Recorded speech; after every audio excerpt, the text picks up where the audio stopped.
Currently Hydra is in Samoa, and in particular it's on the island of Savaii, which is the area that we've decided to focus on for this 3-leg series of expeditions in Samoa.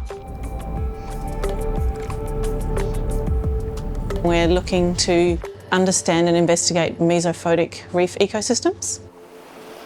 The mesophotic zone is kind of a transition zone between the shallow reef and the deep sea, between 30 meters and 150 meters depth. What we're trying to achieve is understanding the role that mesophotic ecosystems might have in resilience for tropical environments.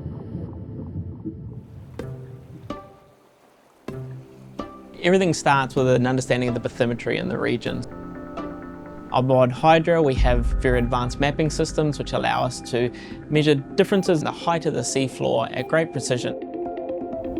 Happy to go in the ocean. We then do an oceanographic component that tells us about what is the ocean currents doing in that space, how is that bathymetry interacting with the movement of water, and how those nutrients from the deep sea is transferred into the shallows, and how then that might impact the coral communities and the fish communities which rely on those corals as well.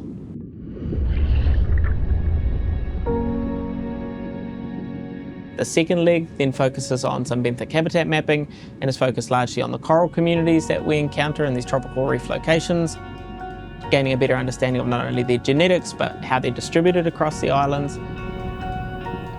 Ready, 3, 2, 1, go. We'll be using a combination of autonomous underwater vehicles or underwater robots, as well as deep divers, doing very high resolution photogrammetry to create a 3D reconstruction of the reef. By using these photogrammetry techniques, we're able to generate a permanent stamp in time of what that reef looked like in great detail that we can then come back to in the future and see how things have changed. 1, 2, 3, 9. On leg 3 of this expedition, we're taking genetic samples from fishes and from clams. The fishes that we're interested in sampling are fishes which are really common, and they're really common throughout the Pacific. Giant clams are an indicator species for climate change. They also have zooxanthellae, the same as corals, and they can bleach. So we're interested in the patterns of genetic connectivity for those clams across the Pacific. Recording. Going. One of the tools that we use a lot is the baited remote underwater video systems. That then allows us to say something about the biomass. And it's biomass which is key for understanding fisheries in the long term. We've been really fortunate that we've been able to dive the submersible several times on this expedition. It's cool, eh? So we're gathering a really good picture of what it is that these deep marine habitats in Samoa look like. It's beautiful, isn't it? An unusual sighting. Yeah. The local support is critical. Without it, a lot of things wouldn't happen. Oh, look at that. Oh wow, that's cool.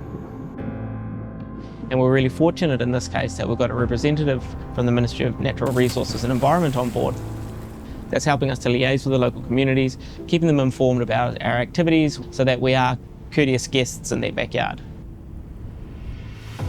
I'm here to learn, and this research is really important to the Ministry of Natural Resources and also Ministry of Agriculture and Fisheries in Samoa.